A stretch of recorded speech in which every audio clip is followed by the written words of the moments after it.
الرحمن علم القرآن خلق الإنسان علمه البيان الشمس والقمر بحسبان والنجم والشجر يسجدان والسماء رفعها ووضع الميزان ألا تطغوا في الميزان وأقيموا الوزن بالقسط ولا تخسروا الميزان والأرض وضعها للأنام فيها فاكهة والنخل ذات الأكمام والحب ذو العصف والريحان فبأي آلاء ربكما تكذبان صدق الله العظيم। সূরা আর রহমান আপনাদের সামনে আলোচনা করতে চাই। খলাকাল ইনসান আল্লামাহুল বায়ান, তিনি মানুষ সৃষ্টি করেছেন। আজকে আপনাদের সামনে বলা হবে মানব সৃষ্টি রহস্য। আল্লাহ পাক যেহেতু সৃষ্টিকর্তা, তিনি সৃষ্টি করেছেন। আমাদেরকে কে সৃষ্টি করেছেন বলুন? সকলে বলুন, আমাদের স্রষ্টা কে? তিনি আমাদেরকে সৃষ্টি করেছেন। যেহেতু তিনি আমাদের সৃষ্টি করেছেন, সেহেতু আমাদের সঠিক রাস্তা, সঠিক পথ বলে দেওয়ার দায়িত্ব কার? সেই আল্লাহ পাকের। যেহেতু সৃষ্টি করেছেন তিনি, রাস্তা বলে দেওয়ার দায়িত্ব সেই আল্লাহ পাকের। কোরআন মাজিদে এই কথাটি অনেক জায়গায় আল্লাহ পাক বলেছেন। যেমন সূরা আল-লাইলের ভিতরে বলা হয়েছে, ইন্না আলাইনা লাল হুদা, আমার উপরে এটা দায়িত্ব, পথ কর্মপদ্ধতি পরিদর্শন করা, প্রদর্শন করা, রাস্তা দেখানো, এটার দায়িত্ব হচ্ছে আমি আল্লাহ পাকের। রাস্তা দেখাবেন কে? আল্লাহ পাক। অনেকে বলে যে আল্লাহ পাক কি রাস্তা দেখাবেন? কি হয়েছে ভাই? ভিডিও শুনলে একটু বসুন, আমি বলি শোনেন আপনারা। বিষয়টা হচ্ছে, আমি বুঝতে পেরেছি আপনাদের অসুবিধা এতটুকুন যে আপনারা আমাকে দেখতে পাচ্ছেন না। তবুও আমি মাঝে মধ্যে ওই ভিডিওর এপাশ ওপাশ করব যাতে করে দেখতে পান। ভিডিওটা সরাবার জন্য অনুরোধ করবেন না, কারণ এই ভিডিওর মাধ্যমে আপনারা তো সরাসরি তাফসীর শুনছেন আর দেখছেন। এই ভিডিওর মাধ্যমে গোটা পৃথিবীতে বাংলাদেশি মুসলমান দুনিয়ায় যত জায়গায় আছে, এই ভিডিও চলে যাচ্ছে ইউরোপে, আমেরিকায়, মধ্যপ্রাচ্যে। আর এর দ্বারা অনেক ইহুদি, অনেক খ্রিস্টান, অনেক বৌদ্ধ, অনেক হিন্দু, অনেক মজুসি ইসলাম কবুল করার সুযোগ পাচ্ছে। বলেন রব্বানা লাকাল হামদ। একটুখানি আমাকে না দেখার এই কষ্টটুকুন বরদাস্ত করুন, একটু ধৈর্য ধরুন। তবু আমি আপনাদেরকে উকি ঝুঁকি মারবো যেন দেখতে পান। আপনাদের এই ধৈর্যের কারণে আল্লাহ সুবহানাহু ওয়া তাআলা আপনাদেরকে মেহেরবানি করবেন, আপনাদেরকে রহমত করবেন। আমরা সবাই বলি আমিন। ভাইরা আমার, আল্লাহ পাক পথ দেখিয়েছেন, আল্লাহ পাক রাস্তা দিয়েছেন। মরুভূমির ভিতরে যে রব্বুল আলামিন পথের নিশানা তৈরি করে দিলেন, যেখানে গভর্নমেন্ট রাস্তা বানাতে পারে না, মরুভূমির ভিতরে যিনি পথের নিশানা বানালেন মানুষ যেন না হারায়। যে আল্লাহ রাব্বুল আলামিন দুর্গম পাহাড়ের ভিতরে গিরিপথ তৈরি করে দিলেন, মানুষ যেন হারায় না যায়। সমুদ্রের ভেতরে নাবিকরা দিনের বেলায় সূর্যের আলো দেখে পথ চলে, রাতের আধারে সে যেন গভীর সমুদ্রের ভিতরে হারায় না যায়। আল্লাহ তাই আকাশের ভিতরে তারকা মণ্ডলী খচিত করে রেখেছেন। সমুদ্রের নাবিকেরা, জাহাজের নাবিকেরা তারকা দেখে দেখে পথ নির্ণয় করে নেন। যে মাবুদ রাস্তা বানালেন জঙ্গলের ভিতরে, পাহাড়িয়া এলাকার ভিতরে, যে মহান প্রভু রাস্তা বানালেন, নিশানা বানালেন মরুভূমির ভিতরে, যিনি রাস্তা দেখায় দিলেন গভীর সমুদ্রের ভেতরে, সেই আল্লাহ রাব্বুল আলামিন আমরা দুনিয়ার বুকে মানুষেরা অন্ধকারে মরবো, রাস্তা হবে না, এমনটি তো হতেই পারে না। আল্লাহ রব্বুল আলামিন আমাদের জন্য রাস্তা বানায়েছেন। মহান আল্লাহ রাব্বুল আলামিন বলেন, ওয়ালাল্লাহি কাসদুস সাবিলি ওয়া মিনহা জাইরুন। আল্লাহ পাক বলেন, সোজা রাস্তা, সোজা পথ বলে দেওয়ার দায়িত্ব আমি আল্লাহর, যেখানে রয়েছে অসংখ্য বাঁকা পথ।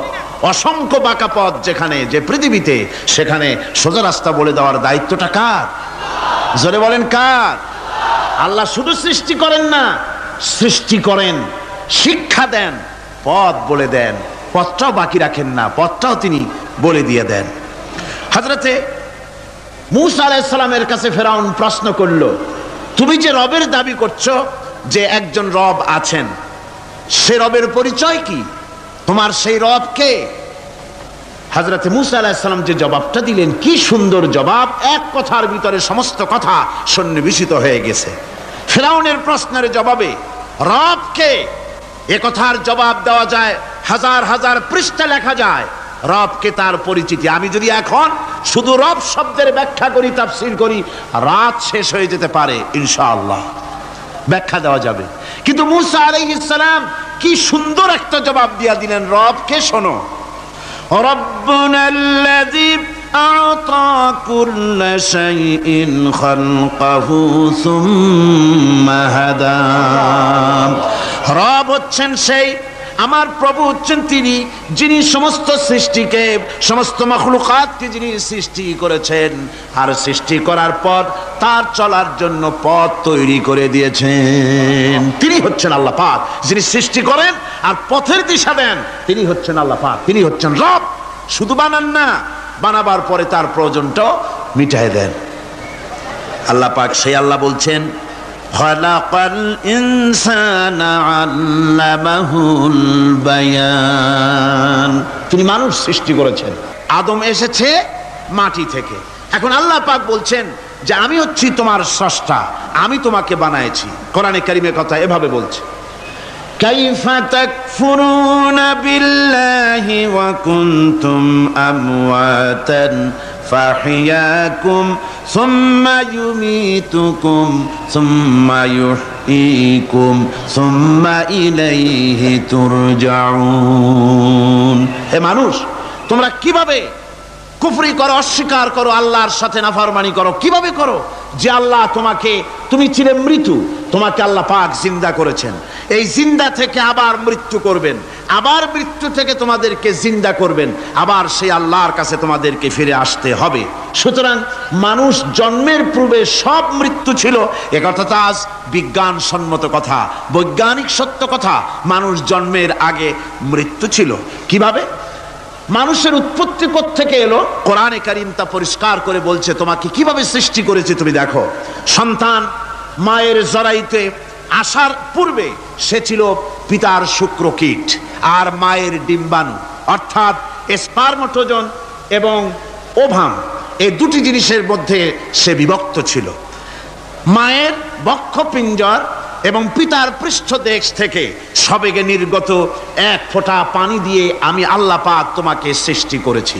কোরআনে কারীম বলছে, হাল আতা আলাল ইনসানি হিনুম মিনাদ দাহরি লাম ইয়াকুন শাইআম মাযকুরা। মানুষের জীবনে কি এমন এক সময় এসেছিল না যখন সে উল্লেখযোগ্য বিষয় বস্তু হিসাবে পরিগণিত ছিল না?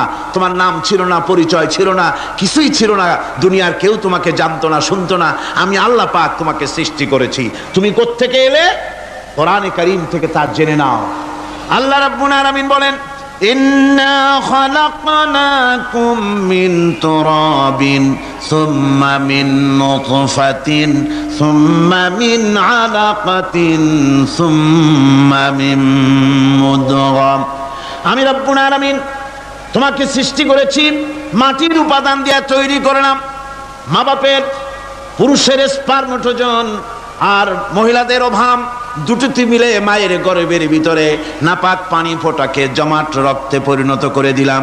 এই জমাট রক্তকে গোশত বানালাম, কচি কচি হাড় দিয়ে একটা বডি, একটা স্ট্রাকচার তৈরি করলাম। তারপরে ফাকাসাউনাল ইযামা লাহমা, গোশত দিয়ে, রক দিয়ে চামড়া দিয়ে সুন্দর করে ছাউনি দিয়া মায়ের গর্ভের ভিতরে আমি আল্লাহ রব্বুল আলামিন তোমাকে বানাইছি। মায়ের পেটের ভিতরে ফি কারারিম মাকিন, একটি সুরক্ষিত জায়গায় তোমাকে আমি রেখে দিলাম, যেখানে কোনো রোগ, কোনো জার্ম যেখানে পৌঁছতে পারবে না, কোনো অসুবিধা হবে না, এমন একটা জায়গায়, এমন একটা ইন্টেনসিভ কেয়ার ইউনিটের ভিতরে রেখেছি। সুবহানাল্লাহ ওয়া বিহামদিহি। একটা ইন্টেনসিভ কেয়ার ইউনিট, যেখানে কোনো রকমের কোনো জার্ম প্রবেশ করে বা করবার কোনো ক্ষমতা নাই কারো, এমন একটা যে একটা প্যাকেট, সুন্দর একটা প্যাকেট, একটা কভারের মধ্যে তোমাকে তৈরি করা হলো মায়ের পেটের মধ্যে। তারপরে আজকে তুমি কুফরি করতেছো, আজকে আমাকে অস্বীকার করছো। ওই গর্ভের ভেতরে আমি ইচ্ছে করলে রক্তের পিণ্ডের আকারে মায়ের গর্ভ থেকে আবর্ষণ করে দিতে পারতাম, দুনিয়ার মুখ দেখতে পারতে না। মায়ের পেটের ভেতর থেকে মরা সন্তান হিসাবে বের করে দিতে পারতাম, বিকলাঙ্গ করে বের করে দিতে পারতাম, পঙ্গু করে বের করতে পারতাম, পারতেন না? আল্লাহ রাব্বুল আলামিন বলেন কেমনে বানালাম? খলাকাল ইনসান, মানুষ আমি সৃষ্টি করেছি মায়ের পেটের ভিতরে বসে। যখন ক্ষুধার উদ্রেক হলো, রুহু যখন এসে গেল, ক্ষুধা লাগলো, খাবারের প্রয়োজন হলো, আমি কেমনে খাওয়ালাম? দুনিয়ার কোনো মা বাপ, কোনো নেতা, কোনো ডাক্তার, কোনো চিকিৎসা বিজ্ঞানী মায়ের পেটের সন্তানের খাবার সরবরাহ করতে পারে না। আল্লাহ পাক বলেন তুমি কি খাবে? ব্যবস্থা আমি করেছি। মায়ের মাসিক অসুখকে বন্ধ করে দিয়ে মায়ের নাভির সঙ্গে তোমার নাভির সাথে তার লাগাইয়া দিয়েছি, আর ওই তারের মাধ্যমে রক্ত বের করে দিয়া মায়ের রক্ত দিয়ে তিল তিল করে তোমারে বড় করেছি। রক্তটা মুখে লাগাই নাই, মুখে লাগলে পরে নাপাক রক্ত, মুখটা নাপাক হয়ে যাবে। নাভির ভিতর দিয়ে পাস করে দিলাম, মুখটাকে পবিত্র রেখে দিলাম, যাতে করে দুনিয়ায় আসার পর আমার পবিত্র বানানো মুখখানা দিয়া এই দুনিয়ায় বসে তোমার আল্লাহর পবিত্র নামের জিকির করতে পারো। এমন সুন্দর করে মায়ের পিঠের ভিতরে তৈরি করলাম, হাত দিলাম, পা দিলাম, সুন্দর করে বানালাম, এমন নিখুঁত করে বানালাম, তাকায়া দেখো নিজের দিকে, সুন্দর করে বানালাম। এরপরে কি করলাম? সুম্মা নুখরিজুকুম তিফলা, বাচ্চার আকারে মায়ের পেট থেকে আস্তে করে বের করে নিয়ে আসলাম। সুবহানাল্লাহ ওয়া বিহামদিহি। আস্তে করে মায়ের পেট থেকে নিয়ে এসেছি পৃথিবীর বুকে। পৃথিবীতে যখন আসলে তখন তোমার অবস্থাটা কি ছিল? ক্ষুধার যন্ত্রণায় যদি মরেও যেতে, কান্দা ছাড়া ভাষা নাই। ভাষা আছে? কোনো হুঁশ ছিল আমাদের? কোনো জ্ঞান ছিল? আল্লাহ রাব্বুল আলামিন বলেন আল্লাহু আখরাজাকুম মিন বুতুনি উম্মাহাতিকুম লা তা'লামুনা শাইআ, মায়ের গর্ভ থেকে এমন অবস্থায় বের করে এনেছি যখন তোমার কোনো হুঁশ নাই, জ্ঞান নাই, কথা বলতে পারো না, পায়খানার ভিতরে পড়ে থাকো, ট্যাটা করে, কান্দা ছাড়া পথ নাই, পানির পিপাসায় গলা শুকায় যায়, কান্দা ছাড়া পথ নাই, মনের তোমার মুখের কোনো ভাষা নাই কান্না ছাড়া। আমি তোমার এমন আল্লাহ, আমি তোমার এমন স্রষ্টা, আমি তোমার এমন রব, তোমার ভাষা নাই বলে মায়ের কলিজার ভেতরে আমি তোমার প্রতি এক দুর্বিনীত মহব্বত পয়দা করে দিয়েছি। তোমার কান্না তোমার মায়ের বুকের মধ্যে শেল বিঁধে যায়। তুমি যখন কাঁদো, কান্নার আওয়াজ যখন মায়ের কানে চলে যায়, হাজারো কাজ ফেলে মা দৌড়াইয়া বাচ্চারে কোলে নেয়। কি খাবে কেউ তৈরি করে না। আল্লাহ রাব্বুল আলামিন বলে বান্দারে, দুনিয়ায় আসার আগে তুমি কি খাবে, খাবারের বন্দোবস্ত আমি আল্লাহ করেছি, আমি এমন স্রষ্টা। তুমি দুনিয়া আসার 6 মাস আগে তোমার মায়ের বুকের ওপরে তোমার খাদ্য গরম করে আমি আল্লাহ রিজার্ভ করে রেখে দিয়েছি। সেই খাদ্য শুধু খাদ্য নয়, রোগের প্রতিষেধক, এটা ওষুধ। আজ বিজ্ঞানীরা, চিকিৎসা বিজ্ঞানীরা বলছেন মায়ের দুধ সন্তানের খাদ্যের, মায়ের দুধের চাইতে কোনো বিকল্প কিছুই নাই। সন্তান পৃথিবীতে এলে মায়ের প্রথম দুধটা, গ্রামে গঞ্জে অশিক্ষিত এলাকায় প্রথম দুধটা ফেলে দেয়, এটাকে মনে করে এটা খারাপ, এটা খাওয়াতে নাই, তাহলে ধনুষ্টঙ্কার হবে, হাবিজাবি কথা বলে। আল্লাহ দুধ বানাইছে বাচ্চার ধনুষ্টঙ্কার হওয়ার জন্যে। মায়ের ওই প্রথম দুধটা হচ্ছে সন্তানের জন্য সমস্ত রোগের প্রতিষেধক। সে ছিল পেটের ভিতরে একটা কাভারের মধ্যে, ওখানে কোনো জার্ম ছিল না, কোনো রোগ জীবাণু ছিল না। ও পৃথিবীতে এসেছে যেখানে অক্সিজেনের ভেতরে জার্ম রয়েছে, বাতাসের ভিতরে জার্ম রয়েছে, যার পরিবেশটা খারাপ হয়ে আছে, মানুষের শ্বাস প্রশ্বাসে নিঃশ্বাসে হাজারো রোগ জীবাণু ঘুরছে। এই রকমের একটা পৃথিবীতে এসেছে। আসার পরে কচি স্বাস্থ্য, কচি শরীর, কচি হার্ট, কচি লাংস, সেটাকে প্রতিরোধ করবে কি করে? সেজন্য আল্লাহ পাক মায়ের দুধের ভিতরে সমস্ত রোগের প্রতিষেধক দিয়ে দিয়েছেন। সুবহানাল্লাহ। আজকের বিজ্ঞানীরা তা স্বীকার করেছেন। অনেক মা তার সন্তানকে দুধ দেন না নিজের শরীর স্বাস্থ্য ভালো রাখার চিন্তা করে, বাচ্চাকে দুধ খাওয়ান না। এটা অত্যন্ত নির্মম কাজ। বাচ্চাকে দুধ খাওয়ালে বাচ্চার সাথে মায়ের মহব্বত বাড়ে। ইউরোপে, আমেরিকায় মাকে মা বলে ডাকে না, বাপকে শ্রদ্ধা করে না, সম্মান করে না। তার কারণ সেখানে মায়েরা তার সন্তানদেরকে কোলে নেয় না, সন্তানদেরকে ফিডার খাওয়ায়। আর আমি নিজের চোখে দেখেছি মায়েরা ইউরোপে, আমেরিকায় যখন শপিং এ আসে, তখন রাস্তায় যখন আসে, তখন ওই পুশ চেয়ারগুলিতে বাচ্চাকে শোয়াইয়া বাচ্চা এভাবে পুশ চেয়ারে করে ঠেলে নিয়ে যায়, আর কুত্তার বাচ্চাগুলি কোলে করে ঘুরে বেড়ায়। কুত্তার বাচ্চা কোলে নেয়, নিজের বাচ্চা পুশ চেয়ারে করে ঠেলে। সেই জন্য মায়ের প্রতি সন্তানের মহব্বত হয় না, সন্তানেরও মায়ের প্রতি কোনো শ্রদ্ধা জাগে না। আল্লাহর কি ব্যবস্থা! মায়ের কলিজার মধ্যে মহব্বত পয়দা করে দিয়েছেন আল্লাহ পাক। মায়ের বুকের দুধের ভিতরে আল্লাহ রাব্বুল আলামিন, আল্লাহ পাক বলছেন, আমি মানুষ সৃষ্টি করেছি আর তার সমস্ত প্রয়োজন মিটিয়েছি, তার খাবারের সব প্রয়োজন মিটিয়ে দিয়েছি।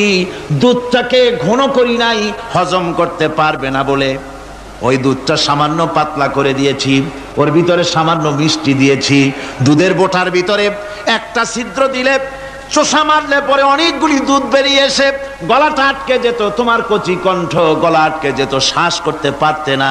এজন্য মায়ের স্তনের বোটার ভিতরে সূক্ষ্ম সূক্ষ্ম 32টা ছিদ্র করে আস্তে করে দুধ বার করে তোমার জীবন আমি বাঁচাইছি। খলাকাল ইনসান, মানুষ সৃষ্টি করেছি আমি আল্লাহ পাক। সুতরাং যে আল্লাহ পাক এ মানুষ সৃষ্টি করলেন আর মায়ের কলিজার ভিতরে মহব্বত পয়দা করে দিলেন, সে আল্লাহ পাক বলছেন, খবরদার ওই মাকেও যেন আবার ভুলে যেও না। মাকে সম্মান করো, মা বাপকে মহব্বত করো, তাদেরকে শ্রদ্ধা করো। বউ পাইয়া, সুন্দরী স্ত্রী পেয়ে মায়ের কথা ভুলে যেও না। অনেক সাহেব আছে মায়ের কথা ভুলে যায়, স্ত্রীর কথা অনুযায়ী মায়ের উপরে অত্যাচার করে, এরকমও বহুত আছে। আল্লাহ পাক বলছেন, শোনো, وَقَضَى رَبُّكَ أَلَّا تَعْبُدُوا إِلَّا إِيَّاهُ وَبِالْوَالِدَيْنِ إِحْسَانًا। তোমার প্রভুর পক্ষ থেকে ফয়সালা হয়েছে, চূড়ান্ত সিদ্ধান্ত হয়ে গিয়েছে, আমি আল্লাহর ইবাদতের পর তোমার মা বাপের ইহসান করবে, খেদমত করবে, তাদের জন্য উপকার করবে, তাদেরকে ভালোবাসবে। আল্লাহ রাব্বুল আলামিন বলেন, মা বাপের সঙ্গে কেমনে কথা বলবে, তাদের সাথে কিভাবে আচরণ করবে, আল্লাহ তাও শিখিয়ে দিয়েছেন।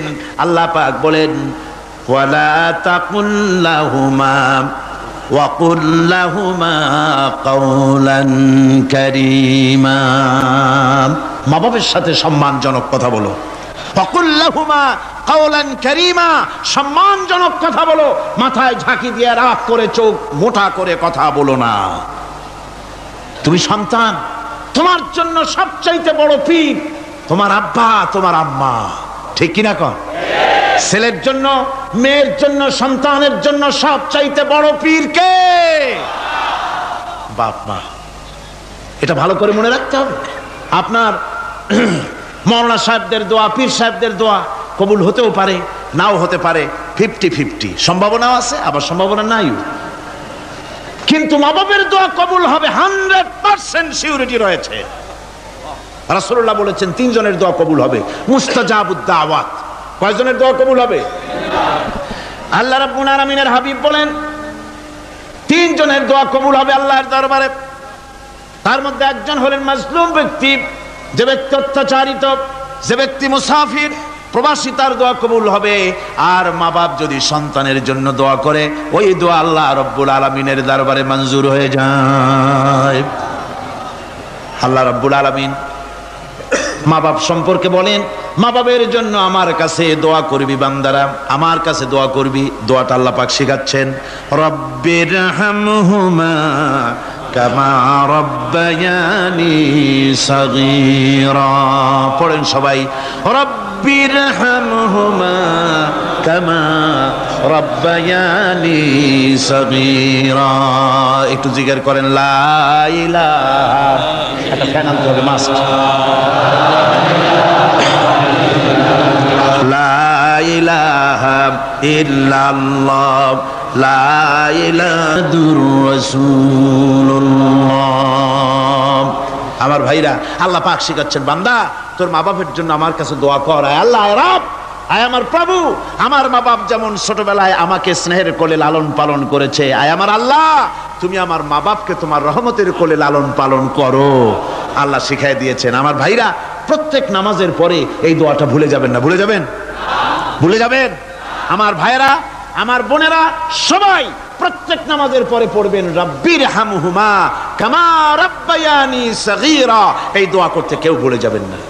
আল্লাহ রাব্বুল আলামিন বলে, বান্দারে وَوَصَّيْنَا الْإِنسَانَ بِوَالِدَيْهِ إِحْسَانًا حَمَلَتْهُ أُمُّهُ كُرْهًا وَوَضَعَتْهُ كُرْهًا। আল্লাহ পাক বলেন, আমি পৃথিবীর সমস্ত মানব মণ্ডলীকে উপদেশ দিয়েছি, মা বাপকে সম্মান করো, শ্রদ্ধা করো, তাদের উপকার করো। তার কারণ হলো, তোমার মা তোমাকে গর্ভে ধারণ করেছে অত্যন্ত কষ্টের সাথে। আল্লাহ বলতেছেন, মা তোমাকে গর্ভধারণ করেছে অত্যন্ত কষ্টের সাথে, এরপরে তোমাকে ডেলিভারি করেছেন অত্যন্ত কষ্টের সাথে, তোমাকে ডেলিভারি করেছেন। আমার ভাইয়েরা, জনাব অধ্যাপক মফিজুর রহমান সাহেব আমাকে বলছেন যে মাহফিলের চতুর্দিকে তার কাছে, ওনাদের কাছে রিপোর্ট এসেছে, এক শ্বাসরুদ্ধকর পরিবেশ সৃষ্টি হয়ে গিয়েছে। মহিলাদের ভেতরে 3 জন নাকি সেন্সলেস হয়ে পড়েছেন, এত প্রচন্ড ভিড় হয়েছে সেখানে। আমি আপনারা দোয়া করুন, আল্লাহ যেন এই মাহফিলকে সুন্দর রূপে পরিচালিত করে দেন, রহমতের হাওয়া যেন বহায় দেন। জোরে কোন আমিন, আরো জোরে কোন আমিন। আমি দেখতে পাচ্ছি আপনারা ঠাসাঠাসি করে বসেছেন, তারপরেও আল্লাহ পাক কোরআন শরীফে বলেছেন, তোমরা যদি অপর ভাইকে একটু জায়গা করে দাও, নিজের জায়গা কম করে, আল্লাহ বেহেশতের মধ্যে তোমার জায়গা বাড়াই দিবেন। আল্লাহ পাক কোরআন শরীফে বলেছেন। আমি সমস্ত মুসলমান, একজনও দাঁড়াবেন না, এক বান্দাও দাঁড়াবেন না। বসা অবস্থায় আপনারা সামনের দিকে চেপে আসেন, এই মঞ্চের দিকে বসা অবস্থায় সমস্ত মানুষ নড়ে চড়ে বসেন, হরকতে বরকত হবে, নড়ে চড়ে বসেন। আর এই ফাঁকে দাঁড়াবেন না, খবরদার। বসা অবস্থায় মঞ্চের দিকে চেপে আসেন, আর জোরে সোরে মহব্বতের সাথে জিকির করেন, লা ইলাহা ইল্লাল্লাহ। গভীর রাত্রে মানুষ সব ঘুমিয়ে যায়, গর্ভবতী মা ঘুমাতে পারে না, সন্তান পেটের ভিতরে, হাঁটু দিয়া গুতা মেরেছে, পা দিয়া লাথি মেরেছে। মা চরম শীতের রাত্রে, প্রচন্ড শীতের রাতে গায়ের লেপটা সরায় দিয়া মা একবার দাঁড়ায়, আর একবার বসে, একবার দেওয়ালের সাথে হেলান দিয়া দাঁড়ায়, কষ্ট করে রাতটারে কাটায় দেয়।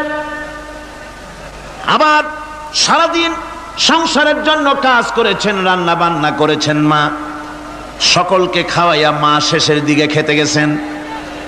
যখন নিজে খেতে গেলেন, খাবারের ক্ষুধাত নিয়ে, পেট ক্ষুধা নিয়ে খেতে বসেছেন, পেটের ভিতরে সন্তান লাথি মেরেছে, পেটের মধ্যে ঘুষা মেরেছে, হাঁটু দিয়া গুতা মেরেছে, ভরা পেটে, পেটের ভিতরে সন্তান গুতা মারলো হাঁটু দিয়া, মাথা দিয়া। মা ক্ষুধা রয়েছে, পেটে খেতে পারলেন না, বেদনা শুরু হয়েছে।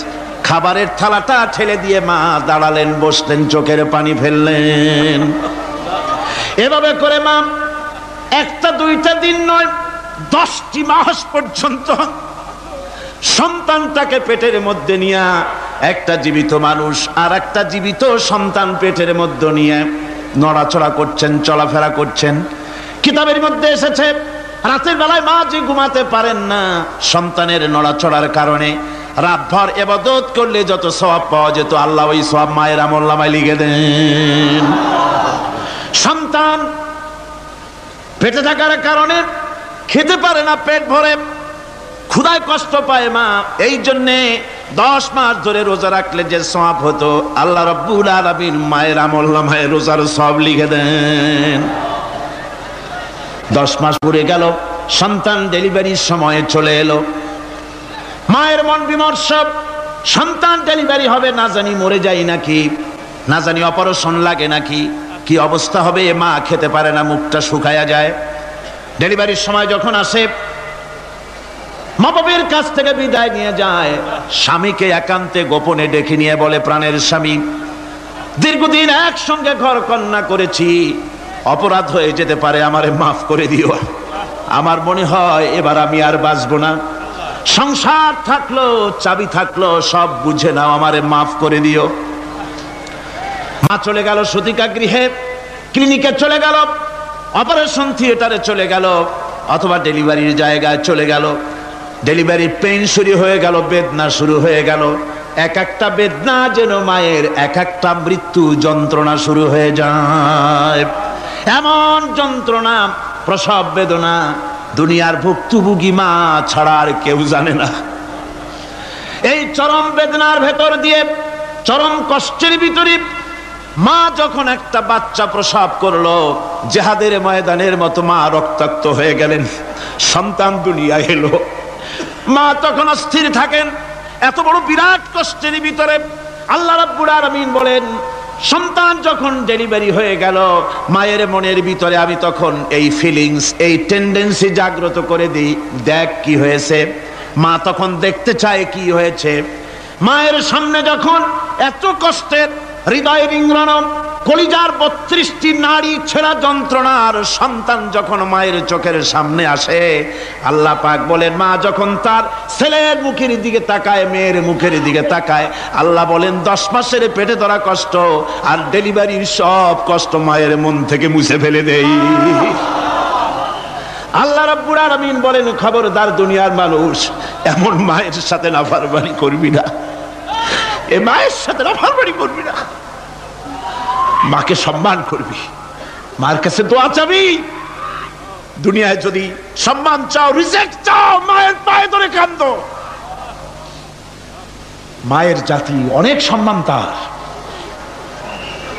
রাসূল করিম সাল্লাল্লাহু আলাইহি সাল্লামকে প্রশ্ন করা হয়েছে, হুজুর খেদমত করব কার? হুজুর কয় মায়ের। তারপরে কার? হুজুর কয় মায়ের। তারপরে কার? হুজুর বলেন মায়ের। তারপরে কার? তোমার পিতার। 3 গুণ। তোর মায়ের মর্যাদা 3 গুণ বেশি, তোর বাপের চাইতে মর্যাদা বেশি। সুবহানাল্লাহ পড়েন। আর আজকে ইসলামের শত্রুরা তারা বলে যে ইসলাম নারীর অধিকার আদায় করে নাই। নারীর অধিকার ইসলাম দেয় নাই তো কে দিয়েছে? আমার বন্ধুগণ, বিশ্বনবী জনাব মুহাম্মদ রাসূলুল্লাহ সাল্লাল্লাহু আলাইহি ওয়াসাল্লাম মসজিদে নববীর ভিতরে বসে আছেন। এক বৃদ্ধা মহিলা মসজিদের মধ্যে প্রবেশ করলেন। হুজুর বৃদ্ধাকে দেখে দাঁড়ায় গেলেন, বিশ্বনবী বুড়ি মেয়ে লোককে দেখে দাঁড়ায় গেলেন। আল্লাহর নবী বুড়িকে দেখে দাঁড়ালেন। বুড়ি যখন কাছে এলেন, আল্লাহর নবী নিজের গায়ের চাদর বুড়ির জন্য বিছায়া দিলেন। বুড়ি বসলেন। এরপরে কথাবার্তা সারার পর বুড়ি যখন বিদায় হবেন, হুজুর আবার দাঁড়ালেন। বুড়ি মহিলা চলে গেলেন। সাহাবায়ে কেরাম বলেন, ইয়া রাসূলুল্লাহ, কিছুই বুঝলাম না, একজন বৃদ্ধা মহিলার জন্য বিশ্বনবী দাঁড়ান আর গায়ের চাদর বিছান, আমরা বড় আশ্চর্য হয়ে গেলাম। নবীজি বলেন, ও আমার সাহাবীরা, তোমরা জানো না, এই মহিলা কি চিনতে পারো নাই? আমি আমার মায়ের দুধ আমার জীবনে কিসমতে তেমন হয় নাই। আমি আমার মায়ের দুধ তেমন কিসমতে পাই নাই। যার বুকে দুধ খেয়ে, যার কোলে কাখে চড়ে আমি বড় হয়েছি, আমার সেই দুধ মা, ইনি হযরতে হালিমাতুস সাদিয়া, আমার সেই দুধ মা। রাসূলুল্লাহ নিজে সম্মান দিয়েছেন মায়ের। খবরদার মাকে অসম্মান করবেন না, মাকে সম্মান করবেন, মাকে শ্রদ্ধা করবেন। আমার বন্ধুগণ, আলেম ওলামা পীর বুজুর্গদের জন্য হাদিয়া তো দেন, আপনারা কোনো নিষেধ নাই, দেন। হাদিয়া দেওয়াও সুন্নত, নেওয়াও সুন্নত, দিবেন, আমি কোনো নিষেধ করি না।